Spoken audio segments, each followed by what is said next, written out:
আসসালামু আলাইকুম dear viewers, English language সাববিডি থেকে সবাইকে স্বাগত জানাচ্ছি আমার আজকের ভিডিও লেকচারটি হচ্ছে solution to English questions with explanation. আমি আজকে 15th NTRC এর স্কুল লেভেলের কোয়েশ্চেনগুলো সমাধান করে দিব। ভিউয়ার্স, আমি অত্যন্ত যত্ন সহকারে ভিডিওগুলো তৈরি করে অনেক সময় নিয়ে আপনারা আমার ভিডিওটি শেষ পর্যন্ত দেখুন, আশা করি উপকৃত হবেন ইনশাল্লাহ। তো আমার দুটি ফেসবুক পেজ এবং ইউটিউব চ্যানেল লিঙ্ক দেওয়া আছে, পেজ দুটিতে লাইক দিন এবং চ্যানেলটি সাবস্ক্রাইব করুন। আর নিয়মিত আপডেট পেতে অবশ্যই বেল আইকনে ক্লিক করে রাখুন।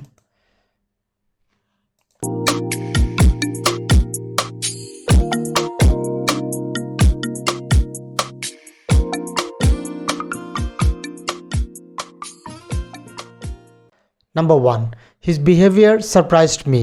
এই সেন্টেন্সটিকে প্যাসিভ করতে হবে। তো এক্ষেত্রে হিজ বিহেভিয়ার হচ্ছে সাবজেক্ট, সারপ্রাইজ হচ্ছে ভার্ব এবং মি হচ্ছে এখানে অবজেক্ট। তো প্যাসিভ করার সময় অবজেক্টটা সাবজেক্ট হয়, তারপর হচ্ছে টেন্স অনুযায়ী অক্সিলারি ভার্ব অর্থাৎ বি ভার্ব বসাতে হয়। তো এখানে মি এর সাবজেক্ট হচ্ছে আই, বি ভার্ব এখানে বসানো আছে অপশন বি এবং সিতে, যেহেতু পাস্ট টেন্সে আছে ওয়াজ ব্যবহৃত হবে এর সাথে।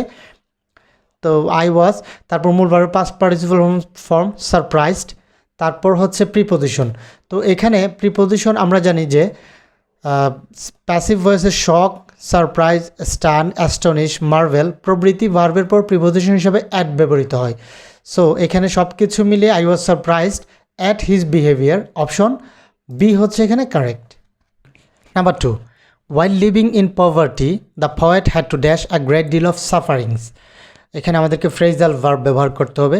তো আমরা জানি যে সি থ্রো মানে হচ্ছে বুঝে ফেলা বা অনুধাবন করা, তারপর পাস বাই মানে হচ্ছে পাশ দিয়ে চলে যাওয়া, এটা আরেকটা অর্থ হচ্ছে যে উপেক্ষা করা। ফল ব্যাক মানে হচ্ছে পিছু হটা বা পেছনে সরে যাওয়া, আর পুট আপ উইথ মানে হচ্ছে সহ্য করা। এখানে বলছে যে দারিদ্রতার সময়ে পয়েটকে অনেক গ্রেট ডিল অফ সাফারিংসের মধ্য দিয়ে, অর্থাৎ তাকে অনেক দুঃখ কষ্টের মধ্য দিয়ে যেতে হয়েছে বা তাকে সহ্য করতে হয়েছে, সেই অর্থে এখানে পুট আপ উইথ হবে, অপশন ডি হচ্ছে এখানে correct. Number 3, the word camouflage means. তো আমরা জানি ক্যামোফ্লেজ মানে হচ্ছে ছদ্মবেশ, যেখানে আছে অপশন সিতে ডিসগাইজ মানে হচ্ছে ছদ্মবেশ, অপশন সি হচ্ছে এখানে correct. Number 4, it burns the prettiest of any wood. সেন্টেন্সটিকে পজিটিভ ডিগ্রি করতে হবে, এখানে আছে এটা সুপারলেটিভ। তো এখানে ক্লু হচ্ছে অব এনি। আমরা জানি যে অল অথবা অব এনি যুক্ত সেন্টেন্সকে পজিটিভ করার সময় প্রথমে নো আদার দিয়ে শুরু হবে, সুপারলেটিভের পরের অংশ বসবে, তারপর ভার্ব বসবে, তারপর এর মাঝখানে ডিগ্রি অফ পজিটিভ ডিগ্রি বসবে, অথবা সো এস। যদি নেগেটিভ সেন্টেন্স হয় তাহলে সো এস ব্যবহৃত হয়, আর অ্যাফার্মেটিভ সেন্টেন্সের ক্ষেত্রে অ্যাজ এস ব্যবহৃত হয়। সর্বশেষে মূল সেন্টেন্সের সাবজেক্ট বসবে। অর্থাৎ এই সবগুলো মিলিয়ে এখানে আমরা দেখতে পাচ্ছি যে no other wood burns, verb যেটা আছে সেটাই, no other wood burns as pretty as it. প্রিটিয়েস্টের পজিটিভ ডিগ্রি হচ্ছে প্রিটি, সো অপশন এ হচ্ছে এখানে correct. Number 5, anybody can apply for the post. Here anybody is. তো anybody can apply for the post. Anybody মানে হচ্ছে এখানে যে কেউ। তো যে কেউ হচ্ছে এটা অনির্দিষ্ট, অর্থাৎ এটা কোনো নির্দিষ্ট কাউকে নির্দেশ করে না। তো সেই অর্থে আমরা বলি যে এটা ইনডেফিনিট প্রনাউন, অপশন এ হচ্ছে এখানে correct. Once in a blue moon means. Once in a blue moon মানে হচ্ছে এটা খুবই কদাচিৎ বা খুবই রেয়ার, যেটা সচরাচর দেখা যায় না। সো এই অর্থে এখানে অপশন বিতে আছে ভেরি রেয়ারলি হচ্ছে answer. Number 7, I opened the door as soon as I dash the bell. তো এখানে অ্যাজ সুন অ্যাজ যুক্ত আছে সেন্টেন্সটি, এটি হচ্ছে একটি কমপ্লেক্স সেন্টেন্স। আমরা জানি যে সাধারণত কমপ্লেক্স বা কম্পাউন্ড সেন্টেন্সের একটি finite verb past indefinite tense হলে অন্য ফাইনিট ভার্বও সাধারণত পাস্ট ইনডিফিনিট টেন্স হয়। অর্থাৎ এখানে আই ওপেন্ড দ্য ডোর এটা হচ্ছে পাস্ট ইনডিফিনিট টেন্স, সুতরাং পরবর্তী ক্লজের ভার্বটিও পাস্ট ইনডিফিনিট টেন্সে হবে, অর্থাৎ ভার্বের পাস্ট ফর্ম ব্যবহৃত হবে, যেটা আছে অপশন সিতে হার, এর পাস্ট ফর্ম হচ্ছে হার্ড, অপশন সি হচ্ছে এখানে correct. Number 8, he talks as if. তো এখানে পরবর্তী অংশটা আমাদেরকে ফিল আপ করতে হবে। এখানে যে ক্লু আছে সেটা হচ্ছে অ্যাজ ইফ। আমরা জানি যে since, as if, as though যুক্ত সেন্টেন্সের প্রথম অংশ প্রেজেন্ট ইনডেফিনিট অথবা প্রেজেন্ট পারফেক্ট টেন্স হলে অপর অংশটি পাস্ট ইনডেফিনিট টেন্স হয়। এক্ষেত্রে সাবজেক্ট যাই থাকুক যদি বিভার্ব আমাদেরকে ব্যবহার করতে হয় তাহলে ওয়ার ব্যবহৃত হবে, অর্থাৎ দে হোক, হি হোক, উই হোক, যে সাবজেক্টই থাকুক তার সাথে ওয়ার ব্যবহৃত হবে। কারণ এই সেন্টেন্সগুলোর অর্থ হচ্ছে এগুলো বাস্তবে সম্ভব নয়, এটা হচ্ছে অলিক বা কল্পনা। তো সেই অর্থে এখানে হি টক্স অ্যাজ ইফ যেহেতু পাস্ট ইনডিফিনিট টেন্স হবে এবং বিভার্ব হিসেবে ওয়ার ব্যবহৃত হবে, সো অপশন এ হচ্ছে এখানে correct, he war made. Number 9, he parted dash his friends in tears. তো এখানে আমাদেরকে প্রিপোজিশন বসাতে হবে। আমরা জানি যে পার্টের সাথে যখন উইথ ব্যবহৃত হয় তখন তার অর্থ হয় ত্যাগ করা, আর পার্টের সাথে যখন ফ্রম ব্যবহৃত হয় সেটার অর্থ হয় বিদায় জানানো। তো এখানে তার বন্ধুদেরকে সে অশ্রুসিক্ত নয়নে বিদায় জানিয়েছে, সেটাই এখানে বলা হয়েছে। সুতরাং এখানে প্রিপোজিশন ব্যবহৃত হবে ফ্রম। অপশন ডি হচ্ছে এখানে correct. Number 10, choose the correct sentence. অর্থাৎ এখানে কোন সেন্টেন্সটি কারেক্ট সেটা আমাদেরকে ফাইন্ড আউট করতে হবে। তো এখানে যে ক্লুটা আছে সেটা হচ্ছে লাস্ট নাইট। আমরা জানি যে কোনো সেন্টেন্সে অতীত নির্দেশক ফ্রেজ অথবা ওয়ার্ড, যেমন yesterday, ago, once upon a time, in the first, previous, before, তারপর লাস্ট প্লাস টাইম অর্থাৎ last month, last year, last night ইত্যাদি থাকলে সাধারণত পাস্ট ইনডিফিনিট টেন্সে হয়, অর্থাৎ সাবজেক্ট প্লাস ভার্বের পাস্ট ফর্ম ব্যবহৃত হবে, যেটা এখানে অপশনগুলোর মধ্যে অপশন সিতে দেওয়া আছে, it rained last night. Option C হচ্ছে এখানে correct. Number 11, get rid of means. Get rid of মানে হচ্ছে মুক্তি পাওয়া। তো এখানে আছে অপশন বিতে টু বি ফ্রি ফ্রম, কোনো কিছু হতে মুক্তি পাওয়া। অপশন বি হচ্ছে এখানে correct. Number 12, the teacher made the children dash the book. অর্থাৎ এখানে আমাদেরকে ভার্বের কারেক্ট ফর্ম বসাতে হবে। এখানে ক্লু হচ্ছে মেড। আমরা জানি যে bid, make, hear, let, feel, know, behold, watch, see প্রভৃতি ভার্বগুলোর পর অ্যাক্টিভ ভয়েসে ভার্বের বেস ফর্ম ব্যবহৃত হয়। সেন্টেন্সটি যেহেতু এখানে অ্যাক্টিভ ভয়েসে আছে, সুতরাং মেকের পরে ভার্বের বেস ফর্ম অর্থাৎ কোনো এস বাই এস আইএনজি কিছুই হবে না, অর্থাৎ অপশন এ হচ্ছে এখানে correct, rid. Number 13, the word homogeneous means. Homogeneous মানে হচ্ছে একই শ্রেণীর বা একই গোত্রীয়, যেটা হচ্ছে of the same kind. Option B হচ্ছে এখানে কারেক্ট। নাম্বার 14, আমরা বিষয়টি আলোচনা করব।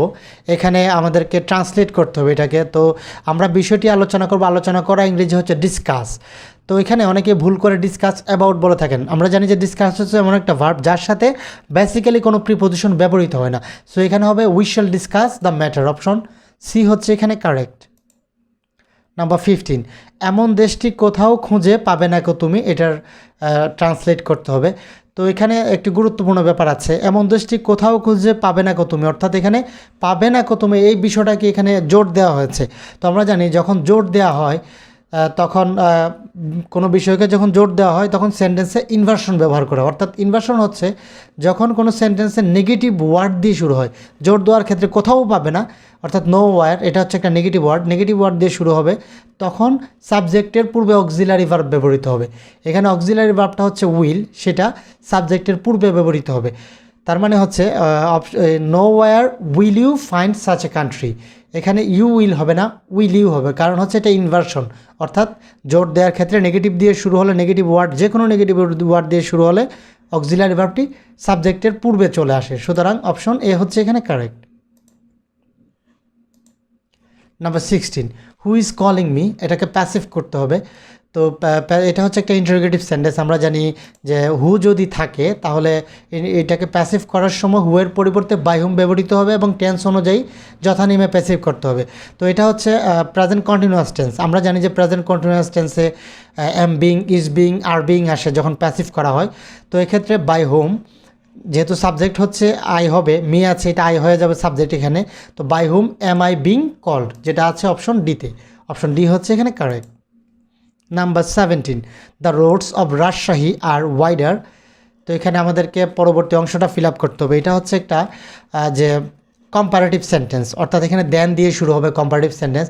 তো এই ধরনের কম্পারেটিভ সেন্টেন্সের ক্ষেত্রে আমরা জানি যে কোনো সেন্টেন্সে একই জাতীয় নাউনের মধ্যে তুলনা করার সময় পূর্ববর্তী কোনো নাউনের পুনরাবৃত্তি এড়ানোর জন্য দ্যাট এবং দোজ ব্যবহৃত হয়। পূর্ববর্তী নাউনটি সিঙ্গুলার হলে দ্যাট এবং প্লুরাল হলে দোজ ব্যবহৃত হবে। এখানে মূলত দ্য রোডসের সাথে তুলনা করা হয়েছে, রাজশাহীর সাথে ঢাকার তুলনা করা হয় নাই, করা হয়েছে রাজশাহীর রোডের সাথে ঢাকার রোডের। তাহলে দ্য রোডস অব রাজশাহী যেহেতু বলা হয়েছে, তো এখানে প্লুরাল আছে, তার পরিবর্তে দোজ ব্যবহৃত হবে। The roads of Rajshahi are wider than those of Dhaka, অর্থাৎ অপশন ডি হচ্ছে এখানে correct. Number 18, a speech full of too many words is, অর্থাৎ যে স্পিচে প্রচুর পরিমাণ অর্থ থাকে, অর্থাৎ শব্দবহুল যেটা, সেটাকে আমরা বলি এ ভার্বো স্পিচ, যেটা হচ্ছে অপশন বিতে আছে। Number 19, credit taka 5000 dash my account. আমরা জানি ক্রেডিটের সাথে প্রিপোজিশন টু ব্যবহৃত হয়। Credit taka 5000 to my account, option C হচ্ছে এখানে correct. Number 20, all love flower, এটাকে ইন্টারোগেটিভ করতে হবে। তো এখানে যে ক্লুটা আছে অল, অর্থাৎ আমরা জানি যে এভরিবডি, এভরিওয়ান, অলকে ইন্টারোগেটিভ করার সময় এদের পরিবর্তে হু ব্যবহৃত হবে, টেন্স অনুযায়ী ডোন্ট, ডাজন্ট, ডিডন্ট ব্যবহৃত হবে এবং ভার্বের বেস ফর্ম ব্যবহৃত হবে। তারপরে ভার্ব থেকে পরের অংশগুলো ব্যবহৃত হবে, শেষে প্রশ্নবোধক চিহ্ন বসবে। অর্থাৎ এখানে অলের পরিবর্তে হু, যেহেতু অল প্লুরাল ছিল তার পরিবর্তে আমরা হু ডু নট, অর্থাৎ প্রেজেন্ট টেন্সে আছে who do not love flower, option B হচ্ছে এখানে correct. Number 21, the adjective form of the word study is, study এর অ্যাডজেক্টিভ ফর্ম হচ্ছে স্টুডিয়াস, যেটা আছে অপশন বিতে, অপশন বি হচ্ছে এখানে correct. Number 22, he said I went to Tangail, এটাকে ইনডিরেক্ট স্পিচ করতে হবে। তো ডিরেক্ট থেকে ইনডিরেক্ট স্পিচ করতে গেলে প্রথমত আমরা দেখব যে রিপোর্টিং ভার্বটা কোন টেন্সে আছে। এখানে রিপোর্টিং ভার্বটা পাস্ট টেন্সে আছে। যেহেতু রিপোর্টিং ভার্বটা পাস্ট টেন্সে আছে, সেহেতু এখানে যে রিপোর্টেড স্পিচ, এই রিপোর্টেড স্পিচটির টেন্সের পরিবর্তন হবে। আর এক্ষেত্রে যদি পাস্ট ইনডিফিনিট থাকে তাহলে সেটা পাস্ট পারফেক্ট হয়ে যাবে। এখানে আই ওয়েন্ট টু টাঙ্গাইল যেটা হচ্ছে পাস্ট ইনডিফিনিট টেন্স, তো সেটা হয়ে যাবে পাস্ট পারফেক্ট, যেটা আছে অপশন এতে। He said that he had gone to Tangail, option A হচ্ছে এখানে correct. Number 23, the verb of the word economy is, তো ইকোনমি এর ভার্ব হচ্ছে ইকোনোমাইজ, যেটা আছে অপশন সিতে, অপশন সি হচ্ছে এখানে correct. Number 24, a person whose head is in the cloud is, অর্থাৎ যে দিবা স্বপ্ন দেখে তাকে বলা হয় a day dreamer, option D হচ্ছে এখানে correct. Number 25 and the last one, শব্দটি কেটে দাও, এটাকে ট্রান্সলেট করতে হবে। তো শব্দটি কেটে দাও ইংরেজি হচ্ছে প্যান্থ্রো, প্যান্থ্রো মানে কেটে দেয়া, তো সেই অর্থে অপশন বি হচ্ছে কারেক্ট, প্যান্থ্রো the word. So viewers, thank you for watching this video. যদি আমার এই ভিডিওটি ভালো লাগে তাহলে একটি লাইক দিন, আর কোনো প্রশ্ন থাকলে কমেন্ট সেকশনে সেটা জানান, আর অবশ্যই শেয়ার করে অন্যদের দেখার সুযোগ করে দিবেন।